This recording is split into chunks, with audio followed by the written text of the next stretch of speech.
Haribol. Namaste.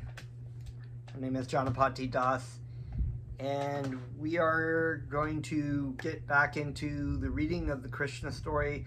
For some reason or another, I deleted a previous video that's on my YouTube channel from the beginning of the prayers of personified Vedas, so unfortunately that video has been lost. If you've seen it, you haven't seen it, I'm sorry, I apologize, but I'm going to reread the text, and I really hadn't gotten too far into the reading, so we'll see how far, if I'm able to read the pages, and if there's more time, I'll continue from where we left off. We had read another additional 3 or 4 pages that in the video that's on my YouTube channel. If you haven't subscribed to that channel, please go do subscribe to my channel. I have pretty much all the stories from the Krishna book. I'm coming towards the end of the Krishna book and looking forward to the day where I will start the Bhagavad Gita as it is and purport upon that. I'd like to take this opportunity to offer my respects to you. Thank you very much for chanting with me, for listening to my stories, to the stories of Krishna. And I'd like to offer my respectful obeisances unto my Guru Dev, whose appearance day will be June 14th this year. We are anticipating a wonderful day where we can glorify our Guru Dev. And so I'd like to offer my most humble obeisances to him, Jagat Guru Siddha Swarupananda Paramahamsa Srila Prabhupada, and to A.C. Bhaktivedanta Swami Prabhupada, my spiritual grandfather, who of course translated the book that we are reading. As always, we will start off with the hearing and chanting of Krishna's names. Please join along.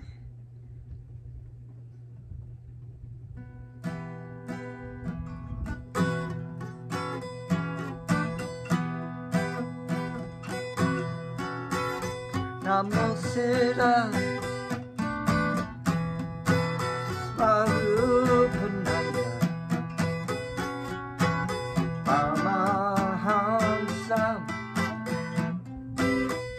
Namine Kodakaruna Swarupaya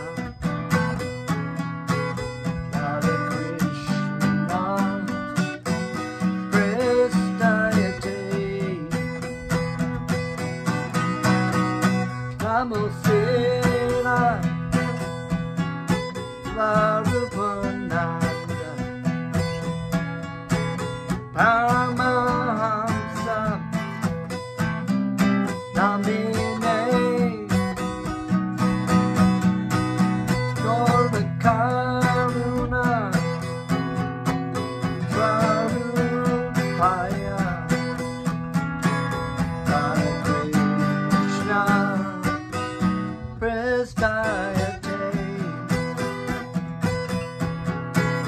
Namo Vishnu Padaya Krishna Pristaya Bhutale Srimate Bhaktivedanta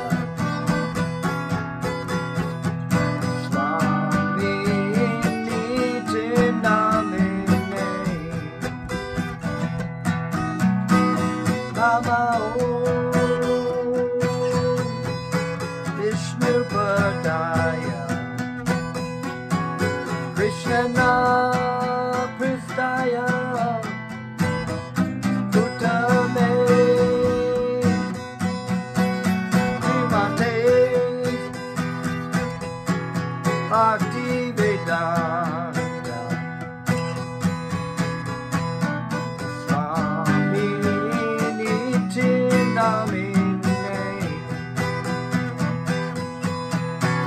Padma Shri Krishna Chaitanya Prabhu Nityananda Sri Advaita Gadadhara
Jai Go, Hari Bo, Hare Krishna, Hare Krishna, Krishna Krishna, Hare Hare, Hare Rama, Hare Rama, Rama Rama, Hare Hare, Hare Krishna, Hare Krishna, Krishna Krishna, Hare Hare, Hare Rama, Hare Rama, Rama Rama, Hare Hare.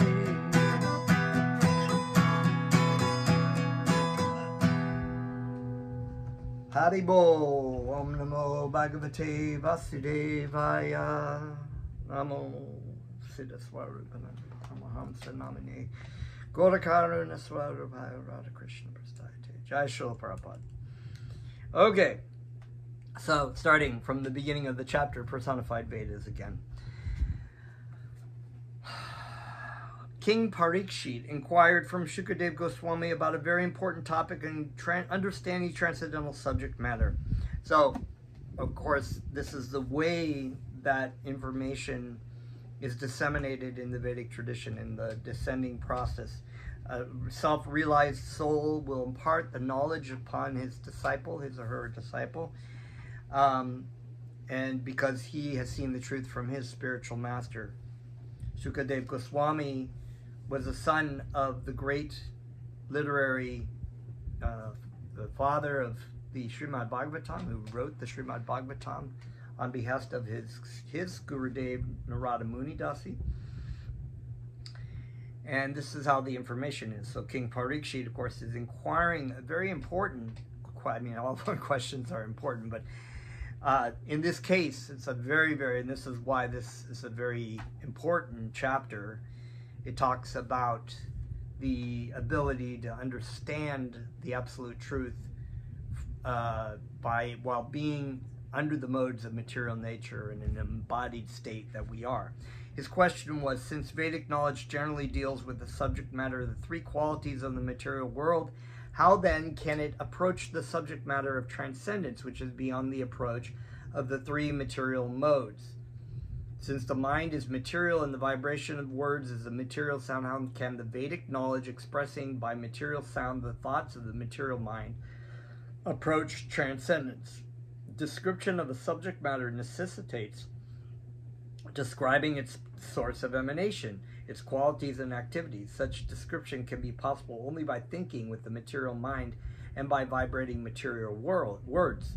Brahman, or the absolute truth, has no material qualities, but our power of speaking does not go beyond the material qualities. How can Brahman, the absolute truth, be described by your words? I do not see how it is possible to understand transcendence from such expressions of material sound. So a very, very, very intelligent question, and one that actually is a source of problems for atheists, because they're oftentimes like, show me God, show me God. Show me God. Where is God? They don't see God. God is invisible because God doesn't exist. And the ultimate answer is you cannot understand God with your material mind or your material senses alone. But here King Parikshit is saying, well, if you can't understand him with the material mind and the senses, and the material mind and the senses is the only way that we can be able to understand things in this world while we're in an embodied state, how is this possible? How can it approach transcendence? So it's absolutely a very good question. I think all atheists should read this chapter. The purpose of King Parikshit's inquiry was to ascertain from Shukadev Goswami whether the Vedas ultimately describe the absolute truth as impersonal or as personal. Because, there is, in the Sri Ishopanishad, it says that that the Brahman, the Supreme Brahman, walks but does not walk. It's kind of like how there's a seemingly contradictory that understanding the absolute truth is a progress in three features: impersonal Brahman, Paramatma localized in everyone's heart, and at last the Supreme Personality of Godhead, Krishna. So this is an important point in the basic 4 classes of meditation. The third class is actually about this, or the second class, about understanding the absolute truth in its 3 features: the Brahman, or what is commonly known as the Brahma Jyoti, or the Great White Light. So oftentimes you will see animistic religions that talk about this Great White Light, or sometimes people who take psychotropic drugs will experience a white light. This is the Brahma Jyoti, or the effulgence of great light of all living entities, all the material energy emanating from the body of Bhagavan, right? So then the second line is the Paramatma localized in everyone's heart. So Krishna expands himself into every atom and into everyone's heart, and this is known as Paramatma. The Paramatma feature, the God is in our heart, right? That's why everything that in religion or whatnot is, refers to the heart, or, the Holy Spirit within my heart. It's like God is always with us in the material world, in embodied state. So, but the Paramatma feature does not actually accompany the living entity back to the spiritual world when he goes back to Krishna, because Krishna is already there. This is just an expansion of God to assist and to provide the desires of the living entity within the material world. And of course, the Brahman, Bhagavan form of Krishna. Krishna is Satchit Ananda Vigraha. In other words, he is a spiritual form of eternal bliss and knowledge. And we too have Satchit Ananda Vigraha.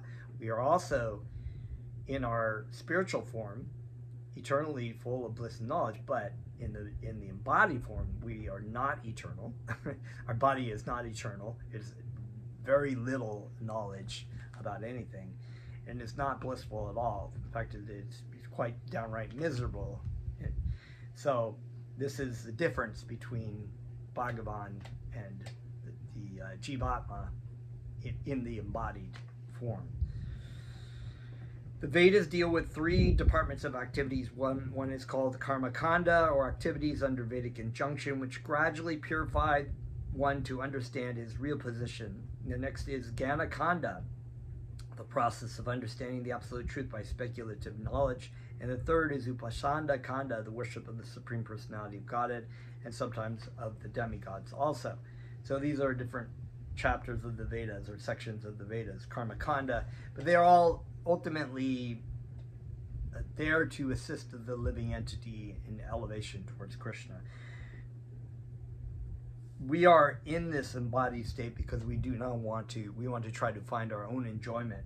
And so every living entity within an embodied state has a certain degree of desire to serve Krishna directly, or not serve him at all. Most of them are not to serve him at all. They are actually covered by the 3 modes of material nature to certain degrees. Some living entities are in very mode of ignorance forms, like trees, or some creatures that are slugs, or they're very ignorant of their true identity. And some are more mode of passion, like cheetahs or lions. A lot of humans are in the mode of passion, and some are in mode of goodness. These are the 3 modes of material nature. So the karma kanda is a Vedic injunction which actually helps give the living entity a certain amount of regulated sense enjoyment in this material world under certain kind of rules and regulations. We don't really have that in this modern day world. It's kind of like all for one and one for all. In fact, it's actually quite the opposite. You know, it's considered, religion is considered a bummer, holding people back from their true happiness or true enjoyment. It's encouraged to enjoy your senses to the fullest, as much as you can, do whatever you want, be whatever you want. You know, this is the current, I'll probably get in trouble with this with YouTube, but we're in the so-called Pride month, right, where we celebrate the LGBTQ, WXYZ, and whatever you want to be. You want to be gay, you want to be straight, you want to change your sex, you want to be fluid through sex, you want to, you know, identify as animals, or whatever it might be. This is the day and age, this is the month to celebrate that. That's why they call it Pride. But even though the Bible refers to Pride as the downfall of man, this is encouraged, right? So, but the point is that the sense gratification in that is not regulated. It's actually encouraged to do what you want to do. That's not what the karma kanda was about. The jnana kanda, of course, was using the mind to speculate about the information of the absolute truth. And then, of course, upasana kanda. The worship of the demigods recommended in the Vedas is ordered with the understanding of the demigod's relationship to the personality of Godhead. So this is what's really important, and I think what's kind of lost in the modern day. You know, you actually see a lot of so-called Hindus just worshiping demigods as order supplier. You know, like, I want a good wife, I want this, I want that, and without really seeing that the demigods are actually servants of Krishna. And there's a direct relationship between the living entities and the demigods. In the Vedas, it was seen as there were certain kinds of sacrifices and offerings done to the demigods in a relationship with the demigods, but with an understanding that there is an absolute supreme personality of Godhead above all the demigods, and all the demigods are working for for Krishna, right? And so the demigods, that kind of relationship was part of the whole Vedic system in people who were in some desires to enjoy in the material world. And so you know, we have this in religious texts like the Quran, the Torah. These are probably offshoots of the Vedic system, right, of the Vedic system, because if you read the Quran or you read the Torah, there's a lot of stuff about this karma kanda. You know, how many women to marry, how to treat your wife or your husband, how to take care of, animals, and, what kind of, offerings that you would do.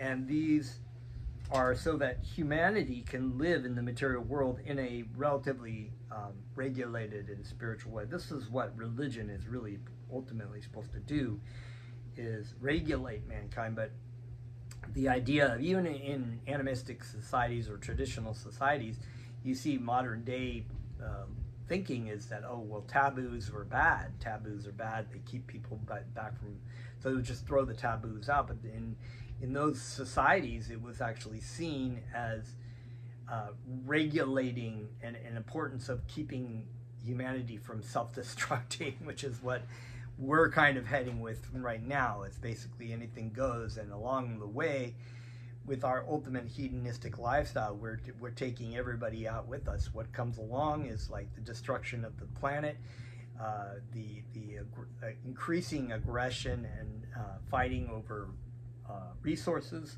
wars, hatred, racism, everything that's along. This all comes from the false identification of the body as a self. They think, well, this is, it's pretty amazing to me that people don't make this connection, but they don't, because they don't have any kind of knowledge. They think, well, I am the body, why can't we just all get along?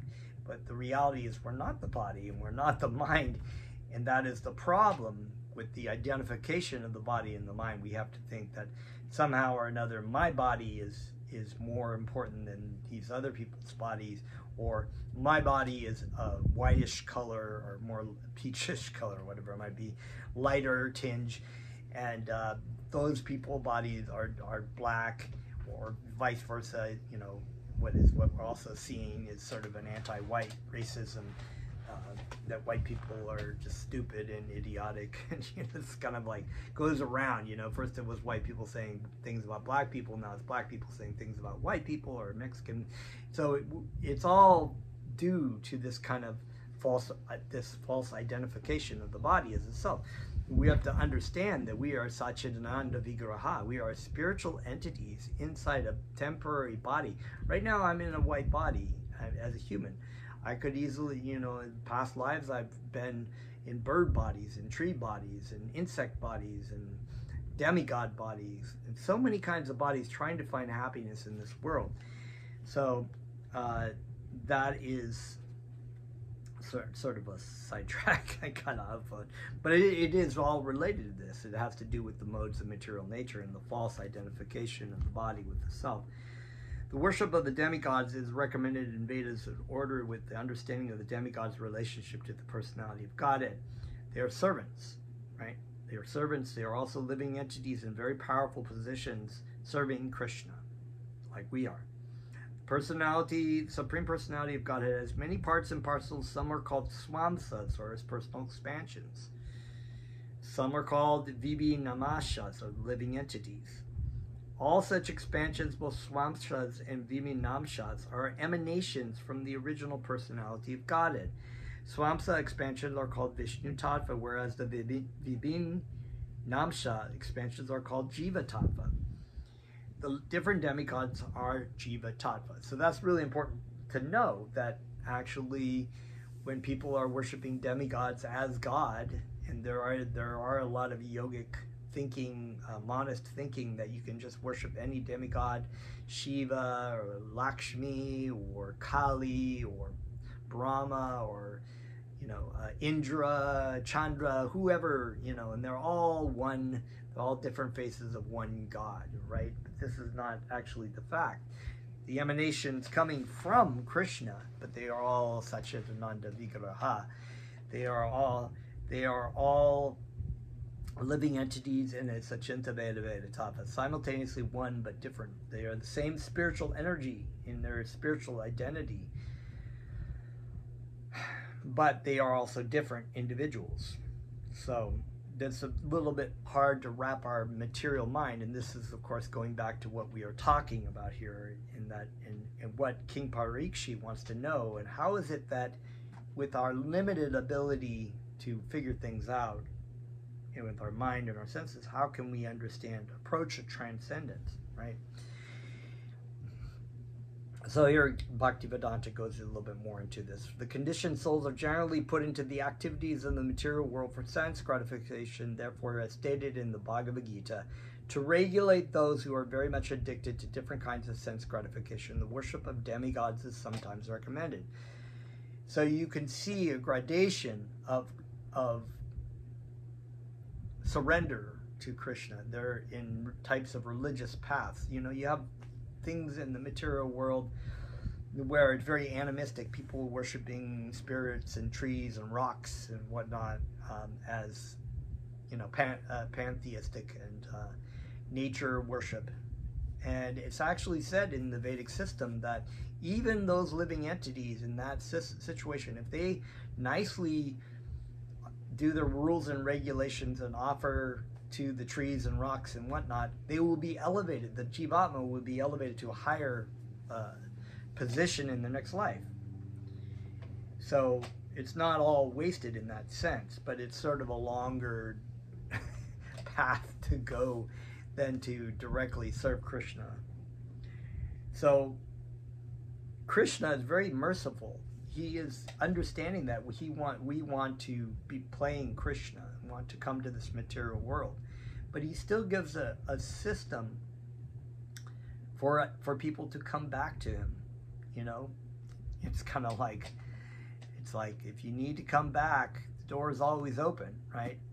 You know, he leaves the breadcrumbs to find your way back home. For example, the person is very much addicted to meat eating. The Vedic injunction recommends that after worshiping the form of the goddess Kali and sacrificing a goat, not any other animal. So that's very important, just a goat. Under Karma Kanda regulation, the worshippers may be allowed to eat meat. The idea is not to encourage one to eat meat, but to allow one who insists on eating meat to eat it under certain restricted conditions. So this situation, you know, because another argument is that, you know, people who are atheists will oftentimes be like, look at religion. It's got all these contradictory things. It says one thing here, it says another. You know, you have in the Vedic system, Krishna says, in the Bhagavad Gita says, just offer me a fruit, flower, leaf, no meat, fish, and eggs, right, kind of thing. And in this other thing, it's saying there is rules and regulations to be allowed to eat certain kinds of meat. You know, even in the Bible, I think in the Old Testament, Moses and the Hebrews were in captivity in Egypt for, you know, hundreds, thousands of years or whatever, and they had no real religious system that they were following. They were kind of under the influence of the pagan gods and rules of, but they weren't even following those. You know, they just were under it, but they were under that influence. And so God, Krishna, made it so to Moses. Moses was a pure devotee. He knew who Krishna was. He'd seen him face to face. And yet he understood that the consciousness of the Hebrews was so convoluted because they were so weak in spirit to be able to, they were easily led. They made this gold calf, you know, they were easily, when Moses goes out of town for a little while and up the mountain, and then they're like, well, where's Moses? Let's go back to what we know, right? You know, do these things. So he gives him all these rules and regulations, him and Aaron, his brother, right? There are all these, if you read it in the Numbers, all these technical rules and regulations about having to, only certain people could be the high priest, and they were allowed to only enter at certain times, and they would have to do, you know, not eat things on a certain day, and then everybody had to do this and do that, or you had to get, you know, offer these burnt offerings of animals. And then, so then it's kind of like, well, what you're offering is animal sacrifice, but you're saying don't eat meat.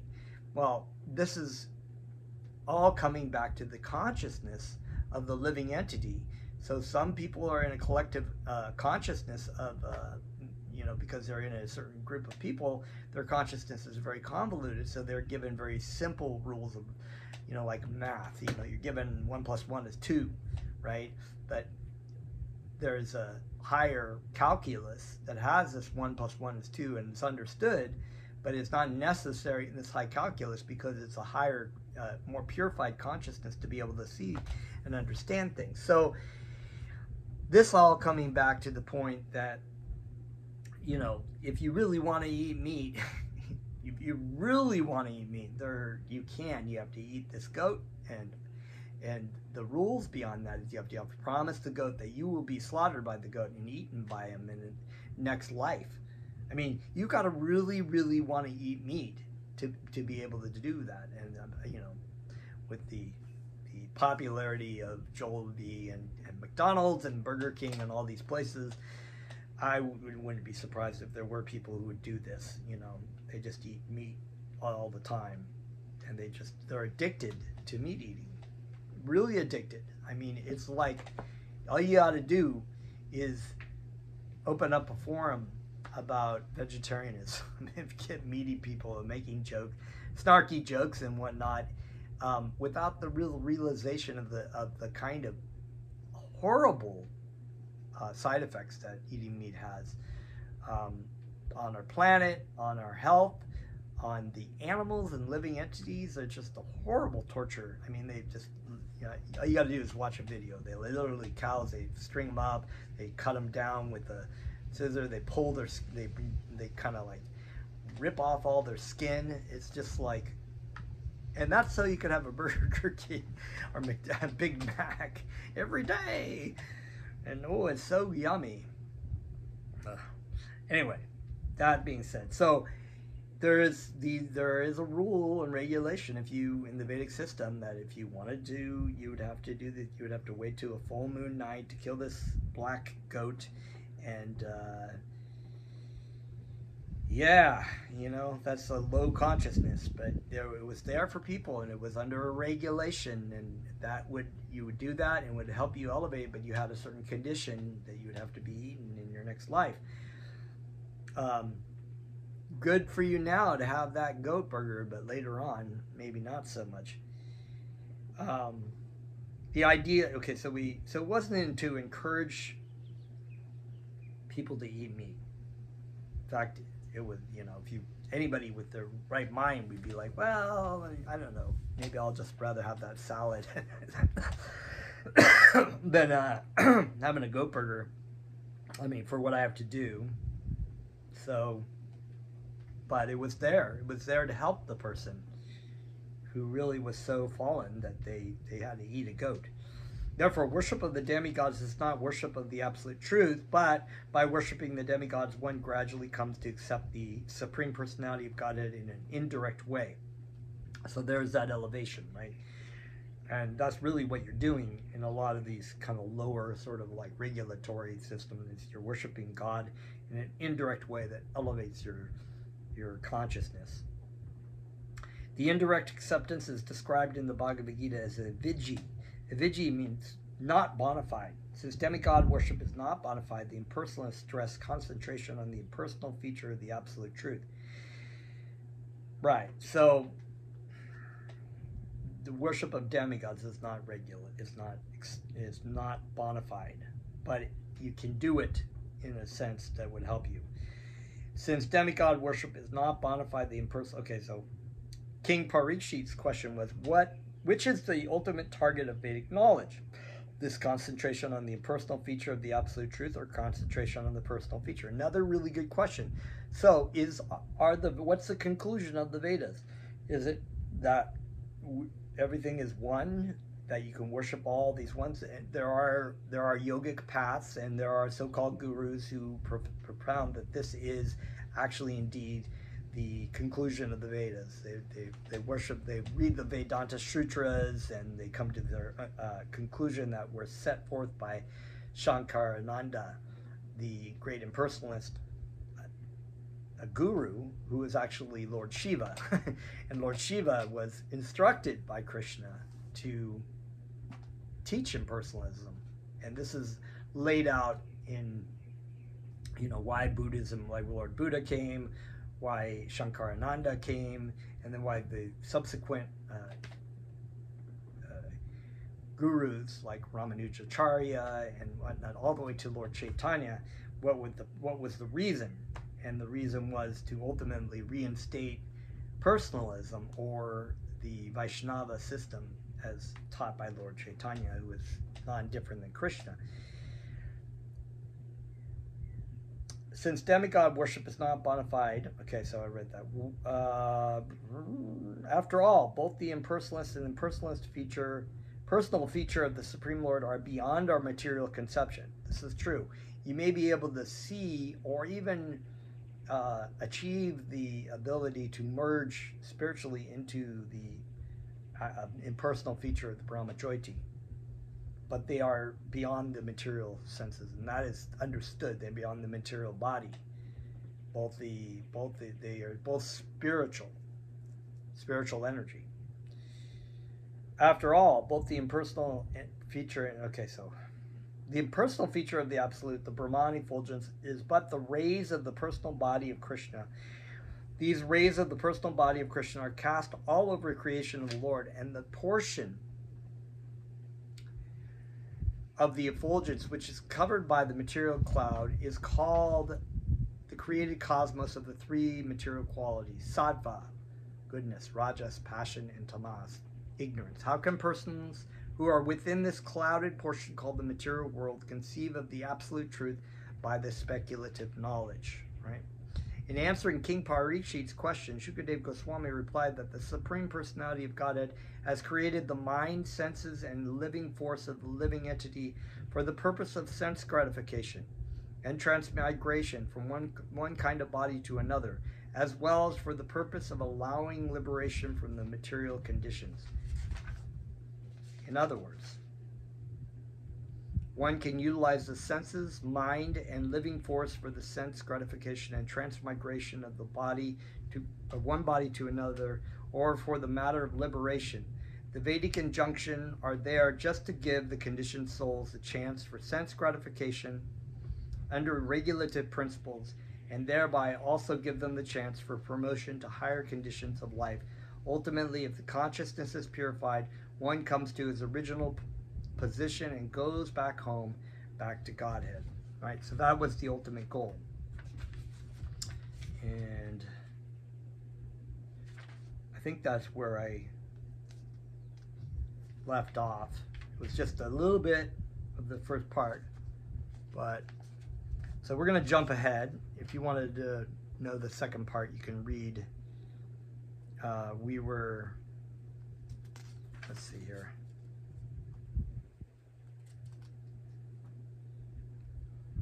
I'm going to back up a little bit, see if I can see how far I can go.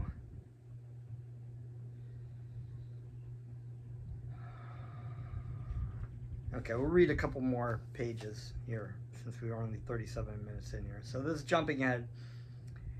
The great sage Narayan was speaking to Narayan, Narayan Rishi had been visited by Narada Muni, right? We read about that last time. The great sage Narayan began to speak. My dear Narada, he said, I shall tell you a story which took place long, long ago. There was a great meeting of the denizens of the four heavens, and almost all the important brahmacharis, such as the four Kumaras, Sanandana, Sanaka, Sanatana, Sanat Kumara, attended. So we talked about the four Kumara brothers last time. Their discussion was on the subject matter of understanding the absolute truth, Brahman. You were not present at that meeting because you had gone to see my expansion, Aniruddha, who lives on the island Swetadweep. Swetadweep, of course, in the beginning of the story, was where the ocean of milk was, and that all the great saints had gone to see Lord Vishnu, Sri Vishnu, to Garbhodaksha Vishnu, right, to ask for protection from the great demons that were causing problems upon the earth, and went with Mother Bhumi. So that was the beginning of the Krishna book. Swetadweep. In this meeting, all the great sages and brahmacharis very elaborately discussed the point about which you have asked me, and their discussion was very interesting. It was so delicate that even the Vedas were unable to answer the intricate questions raised. Narayan Rishi told Naradaji that the same question Naradaji had raised had been discussed in that meeting on Janaloka. This was a way of understanding through the parampara or disciplic succession. So once again, this information is disseminated down from teacher to student. And all these stories, it's all going all over them. You can see there's stories and stories and stories. So we have King Parikshit telling Shukadeva Goswami, which is being told by Suta Goswami to the great sages of Narmesharanya. And they're telling us the story about Narayan and Narada Muni, and about another story that's happening on Janaloka. So it's story and a story and a story. So in these cases, great saints are always telling their disciples and teaching people about the absolute truth. This is the way of understanding. Through the parampara disciplic succession, Maharaj Parikshit questioned Shukadeva Goswami, and Shukadeva Goswami referred the matter to Narada, who had in the same way questioned Narayan Rishi, who had put the matter to still higher authorities on the planet of Janaloka, where it was discussed among the great Kumaras, Sanatan, Sanaka, Sanandana, and Sanat Kumara. These four brahmacharis, the Kumaras, are recognized scholars in the Vedas and other Shastras. Their unlimited volumes of knowledge backed by austerities and penances are exhibited by their sublime ideal character. They are very amiable and gentle in behavior, and for them there is no distinction between friends, well-wishers, and enemies. Great saints, right? Great pure devotees of Krishna. Being transcendently situated and with personalities as the Kumaras are above all material considerations and are always neutral in respect to material dualities. In the discussions held among the four brothers, one of them, namely Sanandana, was selected to speak, and the other brothers became the audience to hear him. Sanandana said, after the dissolution of the whole cosmic manifestation, the entire energy and the whole creation in its nucleus form enter into the body of Garbhodakshai Vishnu. So, this is very amazing. This is something that science is just coming across, within not so long, really. I mean, in the span of time and whatnot. So that the dissolution of the universe is going to collapse upon itself or be destroyed, right? The Lord at that time, again, and if you think about it in terms of like a big bang, supposedly all the energy was compressed upon itself in an infinite negative form, or I guess that's what it would say, but it was completely compressed. And here you can see that the whole cosmic manifestation, the whole creation, enter into the body of Garbhodakshai Vishnu, right? The Lord at that time again remains asleep for a long, long time, and when there is again necessity of creation, the Vedas personified assemble around the Lord and began to glorify him, describing his wonderful transcendental pastimes, exactly as the servants of a king. And when the king is asleep in the morning, the appointed reciters come around his bedroom and began to sing of his chivalrous activities. And while hearing of his glorious activities, the king gradually awakens. It's like, gotta wake up and create again. Wonderful. The Vedic reciters of the personified Vedas sing thus: O unconquerable Lord, you are the Supreme Personality. No one is equal to you or greater than you. No one can be more glorious in his activities. All glories unto you. All glories unto you. By your own transcendental nature, you fully possess all six opulences. As such, you are able to deliver all conditioned souls from the clutches of Maya. O Lord, we fervently pray that you kindly do so. All the living entities, being your parts and parcels, are naturally joyful, eternal, and full of knowledge, but due to their own faults, they imitate you by trying to become the supreme enjoyer. Thus, they disobey your supremacy and become offenders, and because of their offense, your material energy has taken charge of them. So it's talking about the idea of like the living entity is Satchidananda Vigraha. It's an eternal form of bliss and knowledge. But the material body is none of those things. It's completely miserable. And that's because the material energy has taken charge due our own offensiveness or our own desire to be Krishna, to be the supreme in charge, to be number one, to be the center of everything. And all that I see is mine, I mean mine. And because of that, we're actually in this prison house. We're like, it's likened to the bird cage, right? The bird is in the bird cage, right? We've used that analogy before of how we spend so much time on our, we think, oh, what a nice house we live in. We're in jail. And we're like, yeah, we're a nice jail. Oh, yeah. I'm going to paint my jail cell. It's so nice. Look how, you're like talking about it with your fellow jail mates. Look how great my jail cell looks. And they're like, no, my jail cell is much better. It's got a nice sparkly blue. So, all right. So this cosmic manifestation, let's see. Thus, the transcendental qualities of joyfulness, bliss, and wisdom have been covered by the clouds of the three material qualities. This cosmic manifestation, made of the three material qualities, is just like a prison house for the conditioned souls. The conditioned souls are struggling very hard to escape from material bondage, and according to their different conditions of life, they have been given different types of engagement. So, different kinds of things, right, depending on what kind of body they've been taken on. But since all engagements are based on knowledge supplied upon you, the conditioned souls can execute pious activities only when you mercifully inspire them to do so. A cat outside my door wanting to come in, but I'm gonna have to wait. Therefore, without taking shelter at your lotus feet, one cannot surpass the influence of the material energy. Actually, we as personified Vedic knowledge are always engaged in your service by helping the conditioned souls understand you.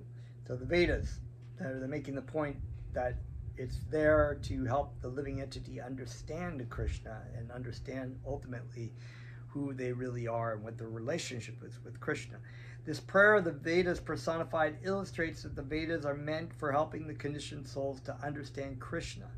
All the Shrutis are personified Vedas offered glories to the Lord again and again, singing Jaya, Jaya. This indicates that the Lord is the most glorious. Of all his glories, the most important is his causeless mercy upon the conditioned souls and reclaiming them from the clutches of Maya. That is the causeless mercy of Krishna and of the spiritual master who works relentlessly to try to educate the living entities and help save the most fallen.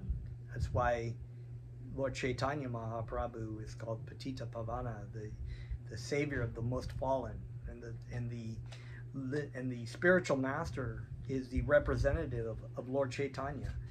So therefore he is also Patita Pavana, the savior of the most fallen. There are unlimited numbers of living entities in different varieties of bodies, some moving and some standing in one place, and the conditioned life of these living entities is due only to their forgetfulness of the eternal relationship with the Supreme Personality of Godhead. When the living entity wants to lord it over the material energy by imitating the position of Krishna, he is immediately captured by the material energy, and according to his desire, is offered one variety of the 8,400,000 different kinds, 8,400,000 different kinds of bodies. Although undergoing the threefold miseries of material existence, the illusion living entity falsely thinks himself the master of all he surveys. So there's my cat. The living entity is illusion to think he's the master of the house. And I'm going to go serve him and let him in.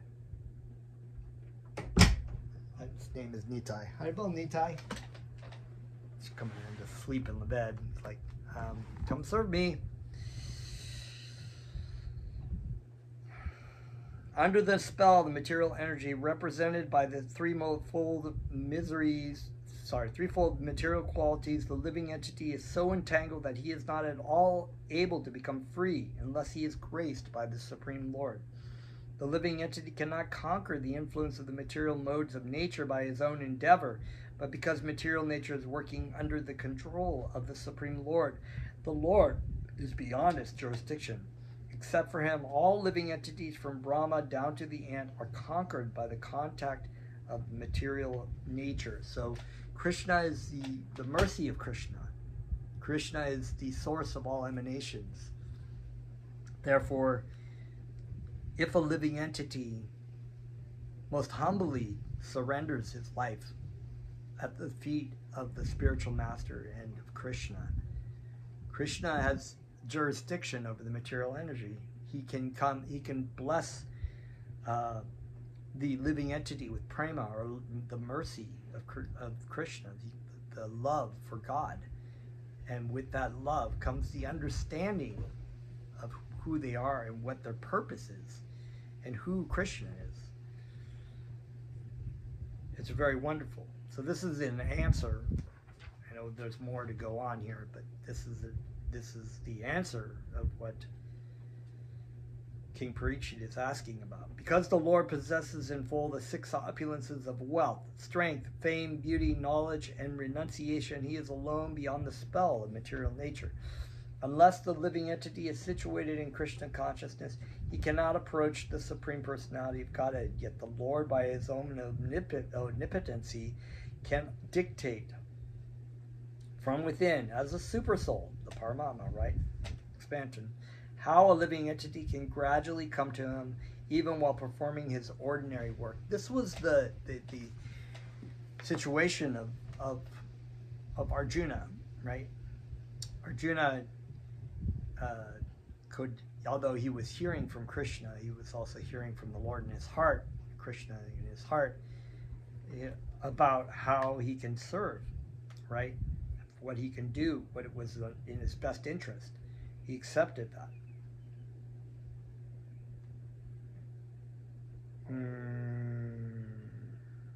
So Krishna was telling him, be the fighter. That, you could be a fighter for yourself, be a warrior for yourself, or you could be a warrior for me. And it's apparently like the duty of a living entity. They have certain skills. They're either going to use them for their own enjoyment, or they're going to use them for Krishna's enjoyment.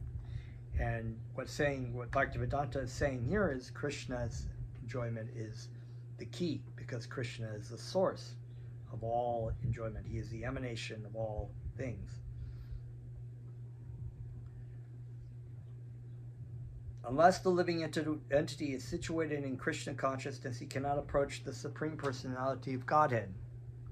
Yet the Lord, by his own omnipotency, can dictate from within as the supersoul how a living entity can gradually come to him, even while performing his ordinary work. As the Lord advises in the Bhagavad Gita, whatever you do, do it for me. Whatever you eat, first offer it to me. Whatever charity you want to give, first give it to me. And whatever austerities and penances you want to perform, perform them for me. In this way, the karmis are directed gradually to develop Krishna consciousness. Similarly, Krishna directs the philosophers to approach him gradually by discriminating between Brahman and Maya. For at last, when one is mature in knowledge, he surrenders unto Krishna. So there is a maturing process, right, in all these systems. And ultimately, in the Bhagavad Gita, Krishna makes this point. He says, abandon all varieties of religion and just surrender unto me. That is the goal. Just surrender unto me. Because you may take all these paths, and it may take, it's kind of like the route that you take. If you want to take a flight from Honolulu to Tokyo, you take there's a direct flight that goes there, right? Or you could say, okay, I'm going to take the indirect flight. I'm going to go to Mexico City first, and then I'm going to go to Buenos Aires. And from Buenos Aires, I'll go to Sydney, Australia. And then from Sydney, Australia, I'll go to Manila, Philippines. And then I'll eventually find my way to Tokyo. So yeah, you did get to the goal, but you took these long direction around. And this is what, all these rules and regulations and certain kinds of things that seem contradictory, they are like indirect ways of getting to the same goal, when you could just surrender to Krishna and go directly. It's much shorter and easier. But, living entities have free will and they have free desire. So however they wanted to do it, that's how they're going to do it. In this way, karmis are directly... Okay, so I read that. Similarly, Krishna directs the philosophers to approach him gradually by discriminating between Brahman and Maya, for at last, when one is mature in knowledge, he surrenders unto Krishna. As Krishna says in the Bhagavad Gita, after many, many births, the wise philosopher surrenders unto me. He finally figures it out. The yogis are also directed to concentrate their meditation upon Krishna within their heart, and by such a continuous process of Krishna consciousness, they can also become free from the clutches of material energy. The devotees, however, are engaged in devotional service with love and affection from the very beginning, and therefore the Lord personally directs them so they can approach him without difficulty or deviation. So, it's very simple. Krishna just take hold of that hand, and Krishna pulls you up. It's not, you don't have to go through all these difficulties and different kinds of austerities and whatnot. This is stated in the Bhagavad Gita. Only by the grace of the Lord can the living entity understand the exact position of Brahman, Paramatma, and Bhagavan. And so what we're going to do is we're going to leave off there and continue more on it again later. Thank you very much. I think we'll just stop now. The video is getting a little long. We'll see you next time. Haribol.